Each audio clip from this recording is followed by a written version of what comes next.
আলহামদুলিল্লাহ রাব্বিল আলামিন ওয়াসসালাতু ওয়াসসালামু আলা নবিয়িনা মুহাম্মদ ওয়া আলিহি ওয়া আসহাবিহি আজমাইন আম্মা বাদ।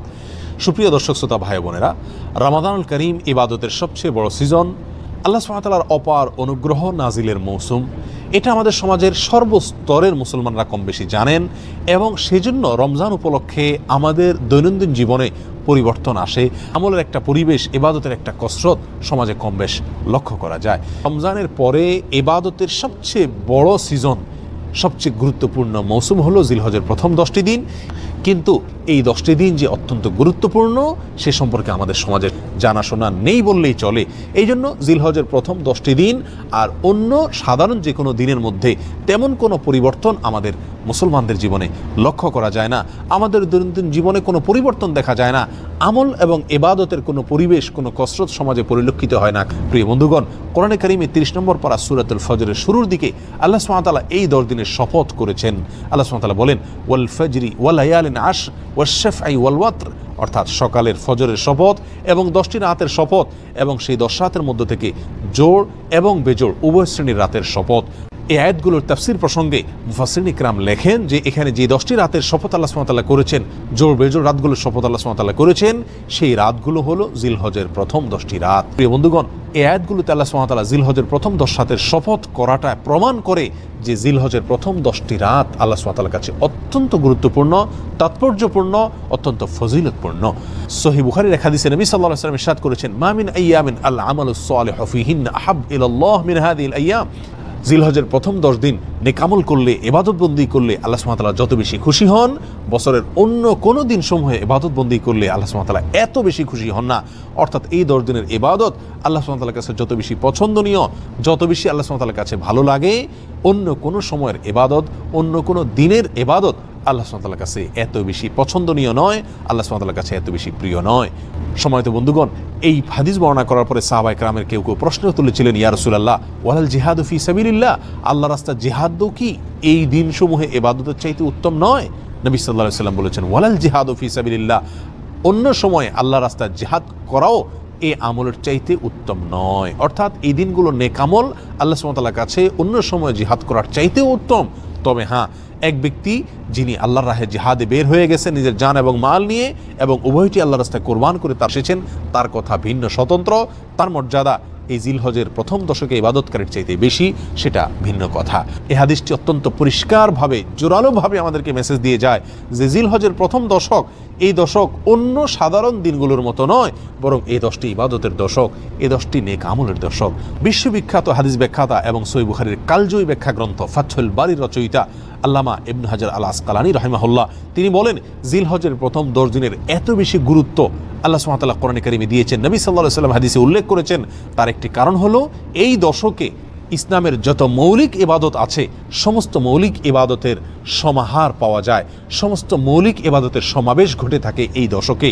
অন্য কোনো দিনসমূহে সমস্ত মৌলিক ইবাদতের সমাহার বা সম্মেলন এরকমভাবে দেখা যায় না। যেমন ইসলামের সর্বপ্রথম রকম হলো ঈমান। এই ঈমান বছরের অন্য যে কোনো সময় যেরকম থাকতে হয়, জিলহজের প্রথম দশকেও থাকতে হয়। 5 ওয়াক্ত সালাত অন্য সময় যেরকম আদায় করতে হয় এই দশকে সেটা আছে, বলবৎ আছে। যাকাত বছরের অন্য যে কোনো সময় দেওয়া যায় এবং এই দশকেও দেওয়া যায়। এবং ইসলামের রোকন সিয়ামেরও নজির এই দশকে রয়েছে, কারণ আরাফার দিনে সিয়ামের নির্দেশ নবী সাল্লাল্লাহু আলাইহি ওয়াসাল্লাম করেছেন। এবং ইসলামের 5 নম্বর রকম হজ, সেটা তো কেবল এই দশকেই পালন করা সম্ভব, অন্য কোনো সময় মানুষ চাইলেও পালন করা সম্ভব নয়। আর কোরবানি, সেটাও এই দশকেই রয়েছে। সময়ত বন্ধুগণ, তাহলে বোঝা গেল ইসলামের 5টি রকমের প্রত্যেকটি আমলের সমাহার, প্রত্যেকটি আমলের দৃষ্টান্ত এবং নজির এই দশকে রয়েছে। অতিরিক্ত হিসাবে কোরবানি সহ আরও অনেক নেক আমল রয়েছে। এই জন্য মুসনাদ আহমদ এবং বাজ্জারের এক হাদিসে নবী সাল্লাল্লাহু আলাইহি ওয়াসাল্লাম এই দশককে বছরের শ্রেষ্ঠ দিনসমূহ বলে আখ্যায়িত করেছেন। আফজালু আইয়ামিদ দুনিয়া বলেছেন, বছরের সবচাইতে সেরা এবং শ্রেষ্ঠ দিন বলেছেন। মাস হিসাবে যেরকম রমজান সবচাইতে শ্রেষ্ঠ এবং সেরা, তার পরবর্তীতেই খুচরা দিনসমূহের মধ্য থেকে এই 10 দিন হলো সবচাইতে সেরা, মর্যাদাপূর্ণ এবং ফজিলতপূর্ণ দিন। এই 10 দিনের কর্মসূচি এবং করণীয়গুলো কি? কোরআন এবং হাদিসের আলোকে এই 10 দিনের বেশ কিছু কর্মসূচি আমরা পাই। তার ভিতরে প্রথম কর্মসূচি হলো আল্লাহর জিকির করা। আল্লাহর জিকির করা সূরা হজের 28 নম্বর আয়াতে যেদিকে আল্লাহ সুবহানাহু ওয়া তাআলা ইঙ্গিত করেছেন, এই 10 দিনে বেশি বেশি আল্লাহর স্মরণ করা, জিকির করা, কোরআন এবং সুন্নাহ বর্ণিত বৈধ জিকিরগুলোকে সহি পদ্ধতিতে বেশি বেশি করব এই 10 দিনে। দ্বিতীয় কর্মসূচি হলো বেশি বেশি নেক আমল করব। রুটিন যে নেক আমলগুলো আছে সেগুলো অন্য দিনের চাইতে এই 10 দিনে বেশি করার চেষ্টা করব। 5 ওয়াক্ত সালাত অন্য দিনসমূহে যতটা গুরুত্ব দিয়ে আমি আদায় করি, এই 10 দিনে তার চাইতে বেশি গুরুত্ব দিয়ে আদায় করতে হবে। এবং এভাবে যত নেকামল আছে, কোরআন তেলাওয়াত বলেন, দ্বীনি ইলম শিক্ষা করা বলেন, সমস্ত নেকামলগুলো অন্য দিনসমূহের চাইতে এই দিনে বেশি গুরুত্বের সাথে আদায় করার চেষ্টা করতে হবে। কারণ সহিহ বুখারী যে হাদিস আমরা পেশ করেছি, সেই হাদিসে নবী সাল্লাল্লাহু আলাইহি ওয়াসাল্লাম সুস্পষ্টভাবে জানিয়ে দিয়েছেন এই 10 দিনে নেকামল আল্লাহ সুবহানাহু ওয়া তাআলার কাছে অত্যন্ত প্রিয়, সবচাইতে প্রিয়। বিধায় কোরআন সুন্নাহ বর্ণিত সাধারণ নেকামলগুলো এই 10 দিনে বেশি বেশি করার চেষ্টা চালিয়ে যেতে হবে। 3 নম্বর কর্মসূচি হলো এই 10 দিনে গুনাহসমূহ থেকে বেঁচে থাকার আপ্রাণ চেষ্টা করতে হবে। অন্য দিনসমূহে আপনি যে সমস্ত গুনাহে লিপ্ত থাকেন, এই 10 দিনে চেষ্টা করতে হবে সেগুলো থেকে বিরত থাকার জন্য। অন্য সময় গুনাহ থেকে বেঁচে থাকার জন্য যে পরিমাণ সাধনার চেষ্টা আপনি করেন, এই 10 দিনে আরও বেশি চেষ্টা আপনাকে চালাতে হবে। কারণ এই 10 দিনে নেকামল করা আল্লাহ সুবহানাহু ওয়া তাআলার কাছে পছন্দনীয়, বিধায় বদামল থেকে বাঁচার গুরুত্ব অত্যন্ত স্পষ্ট। 4 নম্বর করণীয় হলো যাদেরকে আল্লাহ সুবহানাহু ওয়া তাআলা সামর্থ্য দিয়েছেন তারা হজ করবেন। হজ হলো এই দশকের সবচেয়ে গুরুত্বপূর্ণ এবং প্রধান আমল বলা যেতে পারে। 5 নম্বর আমল হলো কোরবানি করা। যাদেরকে আল্লাহ সুবহানাহু ওয়া তাআলা সামর্থ্য দিয়েছেন তারা কোরবানি করবেন এই দশকে। 6 নম্বর আমল হলো যারা কোরবানি করার প্রতিজ্ঞা করেছেন, কোরবানি করার ইচ্ছা পোষণ করেছেন, তারা এই দশক উপলক্ষে মাথার চুল, হাত এবং পায়ের নখ এবং অন্যান্য পশম ইত্যাদি এগুলো কাটবেন না, ছিঁড়বেন না। জিলহজের চাঁদ ওঠা থেকে নিয়ে কোরবানি পর্যন্ত তারা এই চুল, নখ ইত্যাদি কাটা থেকে বিরত থাকবেন। এ বিষয়ে সহিহ মুসলিম হাদিসে নবী সাল্লাল্লাহু আলাইহি ওয়াসাল্লাম আমাদেরকে নির্দেশ করেছেন। 7 নম্বর আমল হলো বেশি বেশি তাকবীর, তাহমিদ এবং তাহলিল পাঠ করা। নবী সাল্লাল্লাহু আলাইহি ওয়াসাল্লাম বলেছেন, ফাকসিরু ফিহিন্না মিনাত তাকবীরি ওয়াত তাহলিলি ওয়াত তাহমিদি। প্রথম দশকে তোমরা বেশি বেশি আল্লাহ সুবহানাহু ওয়া তাআলার বড়ত্ব বর্ণনা করো, আল্লাহর একত্ববাদে বর্ণনা করো এবং আল্লাহ সুবহানাহু ওয়া তাআলার প্রশংসা করো। একত্রে পাঠ করার জন্য বেশ কয়েকটি ফরম্যাট বর্ণিত হয়েছে হাদিসে। তোর মধ্যে থেকে একটি হলো আল্লাহু আকবার, আল্লাহু আকবার, লা ইলাহা ইল্লাল্লাহু, আল্লাহু আকবার, আল্লাহু আকবার, ওয়ালিল্লাহিল হামদ। আমাদের সমাজে জিলহজের প্রথম দশক উপলক্ষে কিছু মানুষকে হজ করতে দেখা যায়, আর সমাজের বেশিরভাগ মানুষকে কোরবানির প্রস্তুতি নিতে দেখা যায়, কোরবানির মহড়া পরিলক্ষিত হয়। কিন্তু এই দশকের এই যে আমলটি, তাকবীর, তাহমিদ, তাহলিলের আমলটি আমাদের সমাজে খুব একটা দেখা যায় না, অথচ এটি এই দশকের তৃতীয় গুরুত্বপূর্ণ আমল বলা যেতে পারে। এই দশকের সবচেয়ে গুরুত্বপূর্ণ আমল যদি হজ হয়ে থাকে, কোরবানি যদি দ্বিতীয় হয়ে থাকে, 3 নম্বর সবচাইতে গুরুত্বপূর্ণ আমল হলো এই দশকে বেশি বেশি তাকবীর, তাহমিদ এবং তাহলিল পাঠ করা।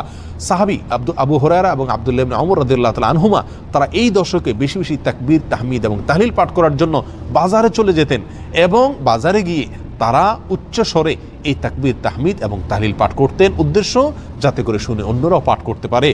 আমাদের মধ্যে কয়জন মুমিন আছি যারা এই সৎসাহস রাখি যে আমি বাজারে গিয়ে, দোকানে গিয়ে, মার্কেটে গিয়ে উচ্চস্বরে তাকবীর, তাহমিদ এবং তাহলিল পাঠ করবো, এই আশায় যেন আমার তাকবীর, তাহমিদ, তাহলিল শুনে অন্যদেরও স্মরণে আসে, তারাও পাঠ করে। প্রিয় বন্ধুগণ, এই আমলটিকে সমাজে পুনর্জীবন দেওয়া অত্যন্ত গুরুত্বপূর্ণ। চেষ্টা করি জিলহজের প্রথম দশক উপলক্ষে দিনে রাতে চলতে ফিরতে, উঠতে বসতে, কর্মস্থলে, নিজের বাসস্থানে, সর্ব জায়গায় তাকবীর, তাহমিদ এবং তাহলিলের রব উঠাই দিই এবং পড়তে থাকি, অন্যকে শুনে শুনে পড়তে থাকি, উচ্চ স্বরে পড়তে থাকি। আল্লাহু আকবার, আল্লাহু আকবার, লা ইলাহা ইল্লাল্লাহু, আল্লাহু আকবার, আল্লাহু আকবার, ওয়ালিল্লাহিল হামদ। 8 নম্বর আমল হলো এই একই দোয়া আইয়ামে তাশরিকে প্রত্যেক সালাতের পরে নারী পুরুষ সকলে একবার করে পাঠ করা।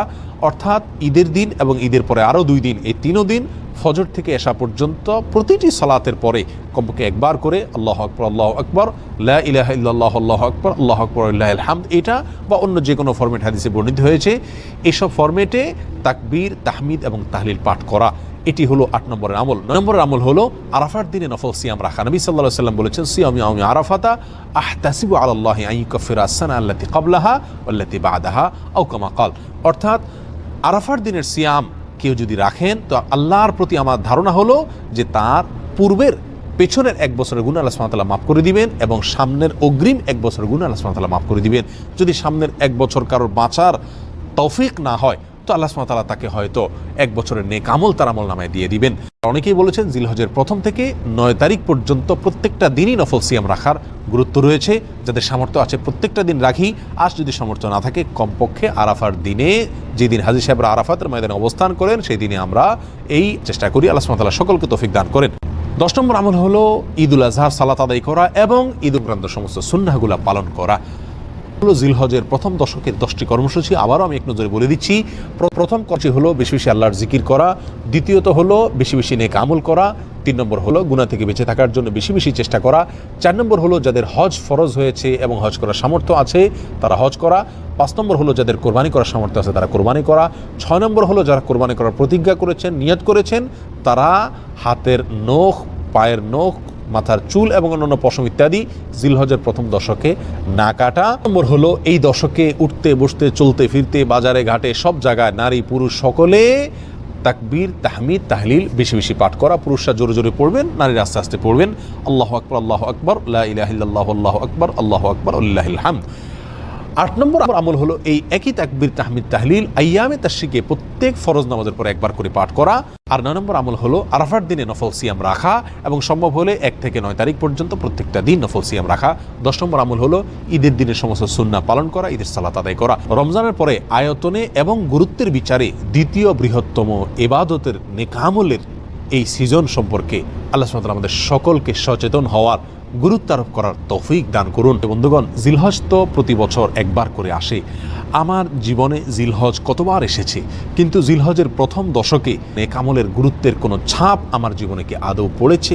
এই প্রশ্ন আমরা প্রত্যেকে যার যার নিজের কাছে রাখি এবং এই প্রশ্নের আলোকে জীবনের অবশিষ্ট জিলহজগুলোকে ভিন্ন মাত্রায় নেক আমলের মাধ্যমে কাটাবার চেষ্টা করি। আল্লাহ সুবহানাহু ওয়া তাআলা আমাদের সকলকে তৌফিক দান করেন। আসসালামু আলাইকুম ওয়া রাহমাতুল্লাহি ওয়া বারাকাতুহু। ভাইরা আমার, আমি খুব আকুতি করি সব জায়গায় সব সময় যে এই দশকের ইবাদত আমরা সাবকন্টিনেন্টের মানুষ আমরা জানি না। আমাদের মানুষকে জানাতে হবে, জানাবার জন্য কিছু কাজ করতে হবে। সাহাবীদের কেউ কেউ এই দশক শুরু হলে এই দশকের 10টা স্পেশাল আমল আছে, এই আমলগুলো করবার জন্য কেউ কেউ বাজারে চলে যেতেন, উদ্দেশ্য অন্যদেরকে জানানো। তো সেই দশকের আমলগুলো আমরা করবো তো ইনশাআল্লাহ। আমি সংক্ষেপে বলছি আমলগুলো কি কি। নাম্বার 1, আল্লাহকে বেশি বেশি স্মরণ করা, জিকির করা। আল্লাহ সুবহানাহু ওয়া তাআলা কোরআনে কারীমে বলেছেন, উযকুরুল্লাহ ফি আইয়ামিন মা'দুদাত, নির্দিষ্ট দিনগুলোতে তোমরা আল্লাহর জিকির করো, বেশি বেশি স্মরণ করো। আল্লাহর স্মরণটা বেশি বেশি হবে। এখন স্মার্টফোন, এটার এঙ্গেজমেন্ট আমাদেরকে আল্লাহর স্মরণ তো পরের কথা, দুনিয়ার অন্য কোনো কিছু স্মরণ করতে দেয় না। এজন্য এটা নিয়ন্ত্রণ করা ছাড়া মানুষ কখনো মুত্তাকি হওয়ার কোনো সুযোগ নাই। নেক্সট সূরাতে শয়তান আসে যে আমি তো ওয়াজ শুনি মোবাইলে, নেক্সট সূরাতে শয়তান আসে আমি তো কোরআন তেলাওয়াত শুনি। আরে ভাই, ওয়াজ শুনেন আর কোরআন তেলাওয়াত শুনেন, প্রত্যেকটা জিনিসের একটা লিমিটেশন আছে। ফরজ নামাজ চলে যাচ্ছে, আপনি মোবাইলে কোরআন তেলাওয়াত শুনতেছেন, সওয়াব হবে না গুনাহ হবে? আপনি ওয়াজ শোনার নাম দিয়া আজেবাজে জিনিসও দেখছেন, চান্সে এসে যাচ্ছে, চোখের সামনে ক্লিক করে দেখে ফেলছেন, তাহলে আপনার জন্য এই মোবাইল টিপাই জায়েজ নাই, কারণ আপনি নিয়ন্ত্রণ করতে পারেন না।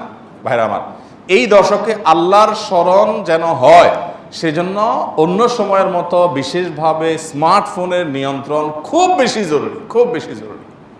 আল্লাহ আমাদেরকে তৌফিক দান করুন। আল্লাহর স্মরণ কিভাবে করবেন? যত প্রকার জিকির আছে সেগুলো করবেন, কোরআন তেলাওয়াত, সকাল সন্ধ্যার জিকির, উঠতে বসতে জিকির, দোয়া, সেগুলো পড়বেন বেশি বেশি। আর স্পেশালি বিশেষভাবে একাকী বসে চিন্তা করবেন, আল্লাহ তাআলা আমাকে সৃষ্টি করেছেন, কত মানুষ আছে যা আমার মতো নেয়ামত পান নাই। আল্লাহ তাআলা আমাদেরকে কত নেয়ামত দিয়ে রেখেছেন। সেদিন এক ভদ্রলোকের একটা প্রশিক্ষণে অংশগ্রহণ করেছে, উনি প্রশিক্ষণ দিতে গিয়ে একটা কথা বলে যে ভাই, আমাদের সাথে শিম্পাঞ্জির মিল 99.9 কত পার্সেন্ট যেন উনি বললেন, অর্থাৎ 100-র কাছাকাছি, সামান্য একটু বেশ কম হওয়ার কারণে ও শিম্পাঞ্জি হয়েছে, আমি মানুষ হয়েছি। আল্লাহ তাআলা সৃষ্টি করছেন যে সব কিছুতে প্রায় কাছাকাছি, একটু পার্থক্য, এই জন্য আমি মানুষ হয়েছি আর সো ওইটা হয়েছে। এই যে পার্থক্যটুকু, এই সামান্য পার্থক্যটুকু যদি একটু হেরফের হয়ে যায়, মানে 0.1% বা তারও অর্ধেকও যদি হেরফের হয়, তখন একটা মানুষ বিকলাঙ্গ হয়ে, প্রতিবন্ধী হয়ে জন্ম নেয়। সবই ঠিক আছে, শুধু ওইটুকু একটু বেশ কম। আল্লাহ তাআলা কত পারফেকশন এনেছেন আমার মধ্যে, কত পারফেক্ট আমাকে বানিয়েছেন। আল্লাহর নেয়ামত নিয়ে চিন্তা ভাবনা করে, এটা আল্লাহর স্মরণের অংশ। সেদিন এক ডক্টরের কাছে গেলাম, প্রফেসর, সিনিয়র মানুষ, তিনি দীর্ঘ সময় আমাকে বোঝাতে লাগলেন বিভিন্ন বিষয়, আল্লাহ কিভাবে আমাদেরকে সৃষ্টি করেছেন। আমি তো সায়েন্সের ছাত্র না, মুগ্ধ হয়ে গেলাম শুনে, সুবহানাল্লাহ, কিভাবে সম্ভব? আমরা যে খাবার গ্রহণ করি সেগুলো কতগুলো ধাপে মল হয়ে, মূত্র হয়ে আমাদের শরীর থেকে বের হয়, তার আগের ধাপগুলো কি, কিভাবে এগুলো আল্লাহ রাব্বুল আলামিন এইভাবে সেট করলেন। এটা এইভাবে কাকতালীয়ভাবে হতে পারে না কোনো পরিকল্পনা ছাড়া। মলদার সম্পর্কে বললেন যে মলদার নিচে, এখানে আল্লাহ যদি পিঠে দিয়ে দিতেন, বুকে দিয়ে দিতেন, তাহলে আপনি কিভাবে আপনার শরীরের আবর্জনাগুলো বের করতেন? কত কঠিন হতো। পারফেক্ট জায়গা আল্লাহ সেট করেছেন।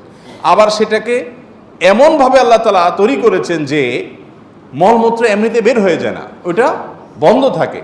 আবার যাতে বের হওয়া সহজ হয় তার জন্য পানি যতটুকু প্রয়োজন মলের সাথে ততটুকু দেওয়া হয়, আঠালো পদার্থ তৈরি হওয়ার ব্যবস্থা করা হয়, না হলে এটা ছিঁড়ে যাবে, ফেটে যাবে।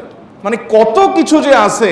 প্রায় 2.5 ঘন্টা, আমি একটা রোগী, আমাকে উনি 2.5 ঘন্টা সময় দিলেন। অবশ্য রাতে, অন্য রোগী ছিল না কেউ, সব শেষ রোগী ছিলাম আমি। 2.5 ঘন্টা উনি আমাকে বোঝালেন এবং আমি মুগ্ধ হয়ে গেলাম, সব ভুলে গেছি আমি কাজ কাম বাদ দিয়ে। সুবহানাল্লাহ।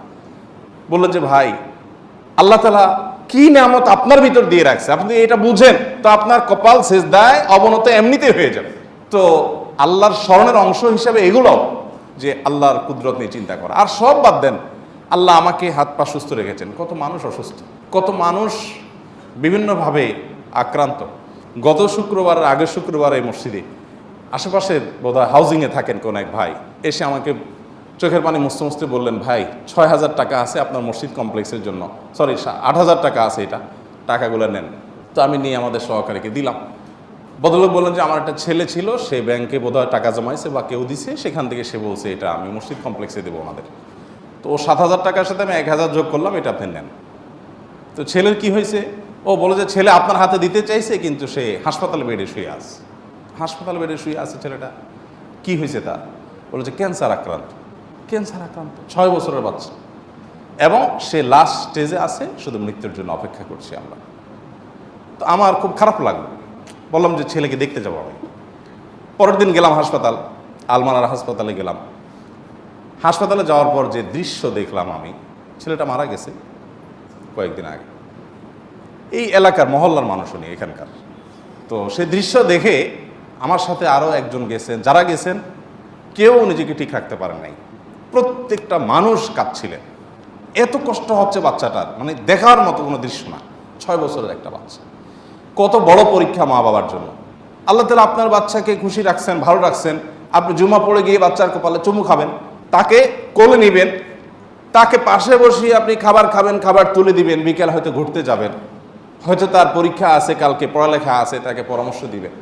আল্লাহ আপনাকে কত সুন্দর একটা সাস্টেইন, কত সুন্দর একটা আপনার কি বলে এটাকে, ভারসাম্যপূর্ণ স্বাভাবিক একটা অবস্থা দিয়েছেন। এইরকম নেয়ামত যদি আপনি খোঁজেন, তো একটা ডায়েরি নিয়ে বসলে ডায়েরির পাতা শেষ হয়ে যাবে, কিন্তু আল্লাহর নেয়ামত লিখে শেষ করতে পারবেন না। একজন তার স্কিনে সামান্য একটি সমস্যা হয়েছে, জটিল কিছু নাই, স্কিনে মাত্র, বডির উপরে, এইটুকুর জন্য তার জীবন দুর্বিষহ হয়ে যাচ্ছে। হাসপাতালে যায় দেখেন কি নির্মম দৃশ্য, কি মর্মান্তিক দৃশ্য, তিনি কাতরাচ্ছেন হয়তোবা। আরেকজনের হয়তো সামান্য একটা নখ উপড়ে গেছে, তার ব্যথায় কাতরাচ্ছেন। আল্লাহ আপনার নখগুলো ভালো রেখেছেন। আল্লাহ তাআলা এমনি এমনি কোরআনে বলেন নাই, গোটা পৃথিবীর সমস্ত পানিকে যদি কালি বানাও আর সকল গাছকে যদি কলম বানাও এবং লিখতে থাকো আমার নেয়ামত, তোমার গাছ একসময় শেষ হয়ে যাবে, তোমার নদী নালা সমুদ্রের পানি শুকিয়ে শেষ হয়ে যাবে, এরপরে যদি আবার তোমাকে দেওয়া হয় এগুলোর ডাবল, সেগুলো শেষ হয়ে যাবে, কিন্তু আমার নেয়ামত লিখে শেষ করতে পারবে না। কেন একজন মানুষ বিপদেও আলহামদুলিল্লাহ বলবে? কেন? কি যুক্তি আমাকে বলেন। একজন মানুষ আছে না, নানান কষ্টে মানুষ থাকে না, নানান মুসিবতে থাকে না, আমাদের কাছে আসে মানুষের সময়, ভাই এই বিপদ সে বিপদ। তো আমরা বলি ভাই ধৈর্য ধারণ করেন, বিপদেও আলহামদুলিল্লাহ বলতে শিখেন। কেন বিপদে আলহামদুলিল্লাহ বলবে বলেন? বেচারা রোড অ্যাক্সিডেন্টে তার পাওটা ভেঙে গুঁড়া গুঁড়া হয়ে গেছে, যাচ্ছিল জরুরি কাজে, চাকরিটা ছুটে গেছে এই অ্যাক্সিডেন্টের কারণে, আরো বহু ক্ষতি হয়েছে। আপনি অবস্থায় যে বলতেছেন ভাই সকল অবস্থায় আল্লাহ শুকর আদায় করতে হয়, আপনি আলহামদুলিল্লাহ বলেন, কি যুক্তি আছে বলেন তো? বেটা মরতেছে, আপনি বলেন আলহামদুলিল্লাহ বলেন। বলেন এই আলহামদুলিল্লাহ বলাটা যৌক্তিক না অযৌক্তিক? কেমনে যৌক্তিক? এটা মরতেছে, আপনি বলেন আলহামদুলিল্লাহ বলেন। আলহামদুলিল্লাহ তো খুশি ছুটে না বলবে, হ্যাঁ এর থেকে খারাপ হতে পারতো। This is the point. আপনার বাসার চুরি হলো, চোরে যা ছিল ফোন টোন যেগুলো যেগুলো নেওয়ার মতো স্বর্ণ গয়না সব নিয়ে চলে গেছে, ঈদের মধ্যে বাড়িতে গেছেন সব নিয়ে চলে গেছে। আপনি যখন দেখলেন সব চোর নিয়ে গেছে, আপনি বললেন আলহামদুলিল্লাহ। এখন বাহ্যিকভাবে মনে হচ্ছে যে পাগল নাকি রে, সব চোর নিয়ে গেছে, সে বলে আল্লাহ শুকর। খুশি হয়েছেন আপনি? এই আল্লাহ শুকরের যৌক্তিকতাটা কোথায় বলেন তো? যৌক্তিকতা হলো চোরে অনেক কিছু নিয়ে গেছে, ঠিক আছে, ফ্যানটা খুলতে পারে না, আলহামদুলিল্লাহ। যদি ছেঁচড়া চোর হইতো, যে বাড়িতে গেছে গ্রামের বাড়িতে সারা রাত ধরে ফ্যান খুললি বা সমস্যা কি, তো ভাঙারি হিসাবে তত টাকা পাবো। আমার খাটগুলা আছে, হাড়ি পাতিলগুলো অন্তত রেখে গেছে, অনেক কিছু রেখে গেছে। অনেক চুরিতে এরকম হয় যে উপরে ছাদ আর নিচে ফ্লোর ছাড়া সব রেখে চলে যায়, এরকমও তো হইতে পারতো। আর চুরি না হয়ে যে এখানে অগ্নিকাণ্ড হইতো আর আগুনে সব ছাই হয়ে যেত, ভূমিকম্পে সব মাটির নিচে ধসে যেত, তাহলে কি হতে পারতো? তো তার চাইতে তো আমি ভালো আছি আলহামদুলিল্লাহ। এই জন্য ইমানদার কখনো দুঃখে থাকতে পারে না। ইমানদার যদি ইমানদার হয়, দুঃখ তাকে স্পর্শ করতে পারে, কারণ সকল দুঃখেই তার কি আছে? সান্ত্বনা। আর বেঈমানের কি? আল্লাহর প্রতি অবিশ্বাসী কোনো সান্ত্বনা আছে? সে কি বলবে? ও স্যাড, শিট, দত, গালিগালাজ করে, অস্থির হয়ে ভাঙচুর করে বেচারা কোনো সান্ত্বনা আছে কপাল পড়া? আল্লাহ এই জন্য কোরআনে বলেছেন যালিকা বিআন্নাল্লাহা মাওলাল্লাযীনা আমানু, এটাই কারণ যে ইমানদারদের এক অভিভাবক আছেন মহান আল্লাহ, তার সব রাস্তা বন্ধ হয়ে গেছে, সে জানে আসল রাস্তা এখনো ওপেন আছে, তাকে কেউ হারাতে পারে না, শেষ মুহূর্ত পর্যন্ত সে আল্লাহর কাছে সাহায্য চায়। অতএব এই দশকে যে আল্লাহর জিকির করবেন, এই জিকিরের অংশ হিসাবে আল্লাহর এই নিয়ামতগুলো চিন্তা করবেন, মুখে জিকির করবেন। এক। দ্বিতীয় আমল হলো সাধারণ নেক আমলগুলো বেশি বেশি করবেন। সাধারণ নেক আমল যেমন কোরআন তেলাওয়াত করা, দান সাদাকা করা, নফল রোজা রাখা, তাসবিহ তিলাওয়াত করা, ভালো কথা বলা, সৎ কাজের আদেশ দেওয়া, অসৎ কাজ থেকে বাধা প্রদান করা, এই রুটিন ভালো কাজগুলো, নরমাল ভালো কাজগুলো পরিমাণে বেশি বেশি বেশি বেশি করতে থাকবে। 3 নম্বর আমল হলো গুনাহের কাজ এই 10 দিন অন্তত অন্য সময়ের চাইতে একটু হলেও কমাবার চেষ্টা করবেন, গুনাহের লাগামটা ধরার চেষ্টা করবেন। কারণ এই দশক মর্যাদার দশক, এই দশক আমলের দশক। অতএব এই টাইমে গুনাহ করলে অন্য টাইমে গুনাহের চাইতে বেশি ভয়াবহ হবে, এটা কমাবেন।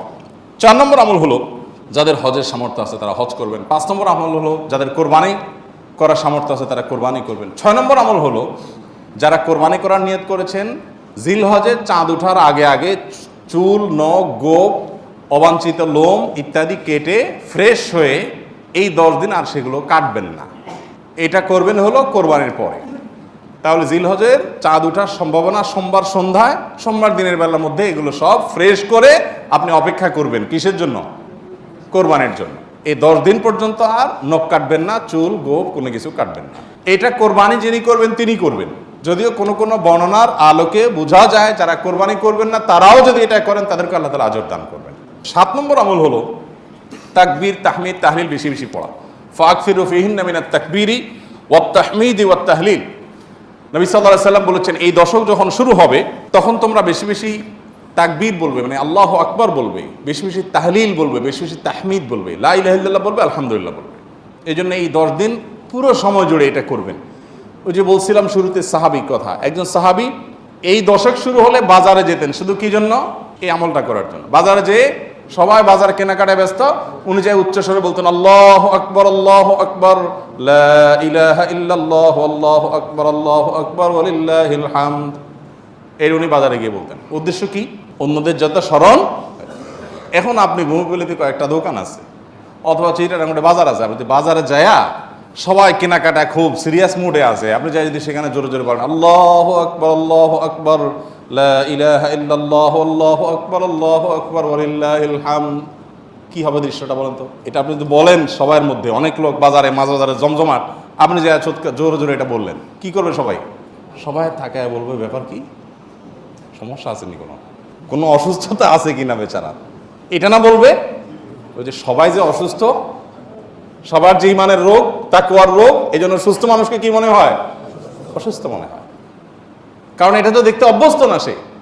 আমি এই জন্য বলি ভাই, এই সুন্নতটা ওই সাহাবীর সুন্নাত জিন্দার নিয়তে একটু দোকানে যায়, যা সবাই চা খাচ্ছে একটু চিৎকার করে বলার দরকার, একটু জোরে বলেন যাতে তারা শুনে। যদি দেখেন যে তারা অন্যভাবে তাকাচ্ছে, বুঝতেছে না, পিঠে হাত দিয়ে সুন্দর করে একটা মুস্কি হাসি দিয়ে বলেন ভাই এই দর্শকে বেশি বেশি তাকবীর পড়তে হয়, তো এই জন্য আমি একটু জোরে বললাম যাতে আপনার স্মরণ হয়। দেখবেন সেখান থেকে অনেকের বিবেক খুলে গেছে, খুলে পড়বে ইনশাআল্লাহ। চেষ্টা করা যাবে তো ইনশাআল্লাহ। তাহলে তাকবীর, তাহমিদ, তাহলিল জোরে পড়বেন। আমি প্রতি বছর আপনাদেরকে এই কথা শুনাই, এবছরও বলি। সেটা হলো মিডল ইস্টের বিভিন্ন দেশে দেখা যায়, বিশেষ করে সৌদি আরবে, সামাজিক সৌন্দর্য।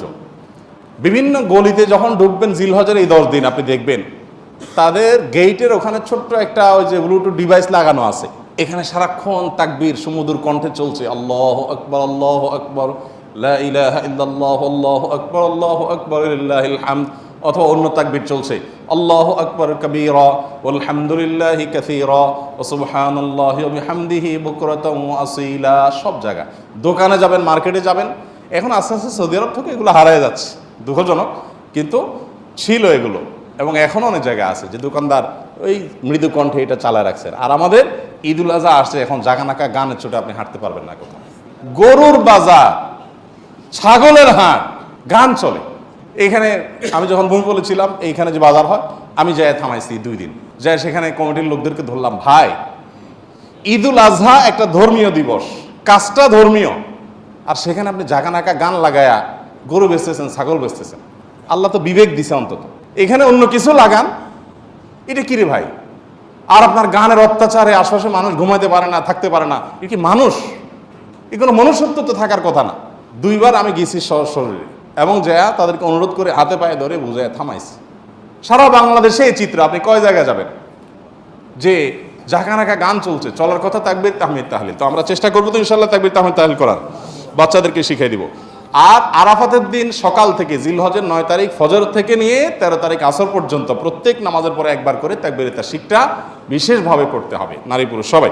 আর 9 নম্বর আমল হলো আরাফাত দিন রোজা রাখবেন। আরাফাত দিন রোজা রাখলে কি লাভ হবে? 1 বছর আগে আর 1 বছর পরে, অগ্রিম। পরের বছর যদি বাঁচেন, সেটারও ছোটোখাটো গুনাহগুলো আল্লাহ তাআলা মাফ করে দিবেন। আর 10 নম্বর আমল হলো ঈদুল আজহার সকল সুন্নাতগুলো আদায় করবেন। চেষ্টা করবো তো আমরা ইনশাআল্লাহ। আল্লাহ আমাদের সবাইকে আমলের তৌফিক দান করুন। সুপ্রিয় দর্শক শ্রোতা ভাই বোন, রমাদান মাসের পরে ইবাদতের সবচাইতে বড় মৌসুম এবং সিজন হলো জিলহজ মাসের প্রথম 10টি দিন। আল্লাহ সুবহানাহু ওয়া তাআলার কাছে এই দশকের ইবাদত বন্দিগি এবং নেকামল অনেক বেশি প্রিয় এবং পছন্দনীয়। আমরা রমাদান মাসে টুকটাক ভালো কাজ এবং নেকামল করার জন্য চেষ্টা করলেও জিলহজের প্রথম দশকে পশু কেনা এবং কোরবানি করা ছাড়া তেমন কোনো উল্লেখযোগ্য আমল সাধারণত করি না। অথচ কোরআনে কারীমের সূরাতুল ফজরের 2 এবং 3 নম্বর আয়াতে আল্লাহ সুবহানাহু ওয়া তাআলা ইরশাদ করেছেন, শপথ করেছেন ওয়ালায়ালিন আশ ওয়াশ-শাফঈ ওয়াল ওয়াতর, অর্থাৎ 10টি রাতের শপথ, সেই 10 রাতের জোড় বেজোড় সবগুলোর নামে শপথ। আল্লাহ সুবহানাহু ওয়া তাআলা এখানে যে 10টি রাতের শপথ করেছেন, সেই 10টি রাত বলে জিলহজের প্রথম 10টি রাতকে বোঝানো হয়েছে বলে তাফসীর ইবনে কাসীর সহ বিভিন্ন তাফসীর গ্রন্থে উল্লেখ হয়েছে। প্রিয় দর্শক, আল্লাহ সুবহানাহু ওয়া তাআলা কোনো সময়ের কোনো বস্তুর নামে শপথ করলে তার দ্বারা তিনি আমাদেরকে ইঙ্গিত দিতে চান যে সেই বস্তুটি, সেই সময়টি আল্লাহর কাছে অনেক বড় এবং গুরুত্বপূর্ণ। এই আয়াত থেকে জিলহজের প্রথম দশক যে আল্লাহ সুবহানাহু ওয়া তাআলার কাছে অনেক বেশি মর্যাদাবান, অনেক বেশি মূল্যবান, সেটা কিন্তু পরিষ্কারভাবে ফুটে উঠল। এছাড়া সূরাতুল হজের 28 নম্বর আয়াতে আল্লাহ সুবহানাহু ওয়া তাআলা বলেছেন ওয়ায়াযকুরু ইসমাল্লাহি ফি আইয়ামিন মালুমাত, অর্থাৎ আল্লাহর প্রিয় বান্দারা, হাজী সাহেবগণ, তারা নির্দিষ্ট কিছু দিনে আল্লাহ সুবহানাহু ওয়া তাআলার জিকির করে থাকেন, আল্লাহর নামের জিকির করে থাকেন। এখানে নির্দিষ্ট দিন বলতে যে দিনগুলোর কথা বোঝানো হয়েছে সেগুলো জিলহজের প্রথম দশক, যেমনটি বলেছেন রাইসুল মুফাসসিরিন সাহাবী আব্দুল্লাহ ইবনে আব্বাস রাদিয়াল্লাহু তাআলা সহ অন্যান্য মুফাসসিরিনে কেরাম। তো এই আয়াত থেকেও আমরা বুঝতে পারলাম যে জিলহজের প্রথম দশকের ইবাদত আল্লাহ সুবহানাহু ওয়া তাআলার কাছে অনেক বেশি প্রিয়। সহিহ বুখারী সহ অন্যান্য হাদিসের কিতাবে বর্ণিত হয়েছে, রাসূল করিম সাল্লাল্লাহু আলাইহি ওয়াসাল্লাম ইরশাদ করেছেন, মা মিন আইয়ামিন আল আমালুস সালিহ ফিহিন আহাব্বু ইলাল্লাহ মিন হাযিহিল আইয়াম আও কামা ক্বাল, অর্থাৎ জিলহজের প্রথম দশকের ইবাদত বন্দিগি এবং নেকামল এটা আল্লাহ সুবহানাহু ওয়া তাআলার কাছে যত বেশি প্রিয় এবং পছন্দনীয়, অন্য কোনো সময়ের নেকামল ইবাদত বন্দিগি আল্লাহর কাছে এত বেশি পছন্দনীয় নয়। মাস হিসাবে রমাদান যেরকম শ্রেষ্ঠ, অন্য দিনগুলোর মধ্যে জিলহজের প্রথম দশক হলো সবচেয়ে শ্রেষ্ঠ এবং মর্যাদাবান। জিজ্ঞাসা করা হল, ইয়া রাসূলুল্লাহ, অন্য সময় আল্লাহর রাস্তায় জিহাদ করলে সেটাও কি এই দশকের সাধারণ ইবাদতের চাইতে উত্তম নয়? তিনি বললেন, ওয়ালাল জিহাদু ফি সাবিলিল্লাহ, অন্য সময়ের সাধারণ জিহাদও এই দশকের সাধারণ নেকামলের চাইতে উত্তম নয়। তবে হ্যাঁ, কেউ যদি অন্য সময় আল্লাহর রাহে জিহাদ করতে বের হলেন, তার জীবন এবং সম্পদ সব কিছু উৎসর্গ করে দিলেন, তার কথা সম্পূর্ণ ভিন্ন, তার মর্যাদা সব কিছুর ঊর্ধ্বে। তাহলে এই হাদিস থেকেও জিলহজের প্রথম দশকের মর্যাদা আমরা অত্যন্ত পরিষ্কারভাবে বুঝতে পারলাম। অন্য একটা বর্ণায় মুসনাদে বাজ্জারে বর্ণিত হয়েছে, সেখানে আফদালু আইয়ামিদ দুনিয়া বলা হয়েছে জিলহজের প্রথম দশককে, দুনিয়ার সবচেয়ে শ্রেষ্ঠ দিন এই দিনগুলো। ইবনে হাজার আসকালানী রাহিমাহুল্লাহ বিশ্ববিখ্যাত হাদিসবেত্তা, তিনি বলেছেন, এই দশকের এত মর্যাদার একটি কারণ হলো এই দশকের সমস্ত ইবাদতের সমাহার রয়েছে। এই দশকে ঈমান অন্য সময়ের মতো থাকে, আবার 5 ওয়াক্ত সালাত অন্য সময়ের মতো থাকে, এবং যাকাত অন্য সময়ের মতো এই দশকেও আদায় করা যায়। আর সিয়ামের একটা নজির রয়েছে, আরাফাত দিন রোজা রাখতে হয়, এই দশকের মধ্যে রোজা রাখার বিধানটাও রয়েছে। ইসলামের আরেকটা রকম হজ, সেটা তো এই দশকেই সম্পন্ন করতে হয়, আর কোরবানি এই দশকেই করতে হয়। তাহলে আমরা দেখি ইসলামের সমস্ত রোকনগুলো সহ অন্য অনেক ইবাদতের সমাহার এই দশকে রয়েছে, সেজন্য এর গুরুত্ব আল্লাহ সুবহানাহু ওয়া তাআলার কাছে এত বেশি। এই দশকে একজন মুসলিমের যে সমস্ত করণীয়গুলো রয়েছে তার ভিতরে 1 নম্বর করণীয় হলো তিনি বেশি থেকে বেশি আল্লাহর জিকির করবেন, যেটি সূরা হজের 28 নম্বর আয়াতে বলা হয়েছে। দ্বিতীয়ত যে করণীয় তা হলো সাধারণ রুটিন যে নেকামলগুলো আছে সেগুলো বেশি বেশি করবেন, সালাত, ভালো কাজ, মানুষের উপকার, এগুলো ভালো ভালো কাজগুলোকে তিনি সাধারণ ভালো কাজগুলোকে এই দশকে বেশি বেশি করবেন। আর তৃতীয় হলো অন্যান্য সময় আমরা যে সমস্ত গুনাহগুলো থেকে বেঁচে থাকি সেগুলোকে এই সময় আরও বিশেষ গুরুত্বের সাথে বেঁচে থাকতে হবে, অর্থাৎ সব ধরনের নাফরমানি থেকে বেঁচে থাকার জন্য বিশেষভাবে সচেতন থাকতে হবে এই দশকে। 4 নম্বর করণীয় হলো যাদের উপরে হজ ফরজ হয়েছে বা হজ করার তৌফিক হয়েছে তারা হজ অথবা ওমরা করবেন এই দশকে। 5 নম্বর করণীয় হলো এই দশকের ঈদের দিনে অথবা ঈদের পরের যে দিনগুলো রয়েছে সেই দিনগুলোতে কোরবানি করবেন যার তৌফিক হয়েছে তার জন্য। এবং 6 নম্বর করণীয় হলো যিনি কোরবানি করবেন তিনি তার জিলহজের চাঁদ ওঠার পর থেকে নিয়ে কোরবানি করা পর্যন্ত এই দিনগুলোতে চুল, নখ এবং অবাঞ্ছিত পশম ইত্যাদি এগুলো কাটবেন না, কোনো কিছু কাটবেন না শরীরের, এবং 10 দিন সেগুলো থেকে নিবৃত থাকবেন। জিলহজের চাঁদ ওঠার আগে আগে কাটবেন এবং শেষ পর্যন্ত নিবৃত থাকবেন। আর 7 নম্বর করণীয় হলো এই দশকে বেশি বেশি তাকবীর, তাহমিদ এবং তাহলিল পড়া, যেমনটি মুসনাদ আহমদে বর্ণিত হয়েছে। রাসূল করিম সাল্লাল্লাহু আলাইহি ওয়াসাল্লাম বলেছেন, ফাকসিরু ফীহিন্না মিনাত তাকবীর ওয়াত তাহমিদ ওয়াত তাহলিল, অর্থাৎ জিলহজের প্রথম দশক আসলে তোমরা বেশি বেশি আল্লাহ সুবহানাহু ওয়া তাআলার বর্ণনা করবে এবং প্রশংসা করবে, একত্ববাদ বর্ণনা করবে, অর্থাৎ আল্লাহু আকবার, লা ইলাহা ইল্লাল্লাহ, আল্লাহু আকবার ওয়ালিল্লাহিল হামদ, তাকবীর পাঠ করবে। কোনো কোনো বর্ণায় প্রথম 3 বার আল্লাহু আকবারের কথা বর্ণিত হয়েছে, সেটাও বিশুদ্ধ, 2 বারেরটাও বিশুদ্ধ। তাহলে 7 নম্বর আমল হলো এই তাকবীর চলতে ফিরতে, উঠতে বসতে, রাতে দিনে, অজু অবস্থায়, বিনা অজু অবস্থায় সবসময় আমরা বেশি থেকে বেশি পাঠ করব। সাহাবীরা কেউ কেউ এই দশকে বাজারে চলে যেতেন উচ্চস্বরে তাকবীর পাঠ করার জন্য, যাতে করে অন্যের কথা স্মরণ হয় তাকবীরের কথা। এই জন্য এই দশকে সর্বত্র এবং সবসময় বেশি বেশি তাকবীরের ধ্বনি আমরা মৃদু কণ্ঠে বলতে থাকবো, উচ্চারণ করতে থাকবো। 8 নম্বর করণীয় হলো এই তাকবীরটাই আরাফাত দিনের ফজরের নামাজ থেকে, অর্থাৎ জিলহজের 9 তারিখ ফজরের নামাজ থেকে নিয়ে জিলহজের 13 তারিখ আসর পর্যন্ত প্রত্যেক নামাজের পরে একবার করে নারী পুরুষ সকলে এই তাকবীর পাঠ করবেন। আর 9 নম্বর আমল হলো আরাফাত দিন রোজা রাখবেন। রাসূল করিম সাল্লাল্লাহু আলাইহি ওয়াসাল্লাম বলেছেন, আরাফাত দিন রোজা 1 বছর পূর্বের এবং 1 বছর পরের গুনাহকে আল্লাহ তাআলা মাফ করে দেন এর মাধ্যমে। আর 10 নম্বর আমল হলো ঈদের দিনের সমস্ত সুন্নতগুলো পালন করতে হবে। আল্লাহ সুবহানাহু ওয়া তাআলা আমাদের সকলকে প্রত্যেকটি আমলকে গুরুত্বের সাথে সম্পাদন করার তৌফিক দান করুন। ইবাদতের এই গুরুত্বপূর্ণ এবং দ্বিতীয় বৃহত্তম মৌসুমকে সর্বোচ্চ কাজে লাগানোর তৌফিক দান করুন।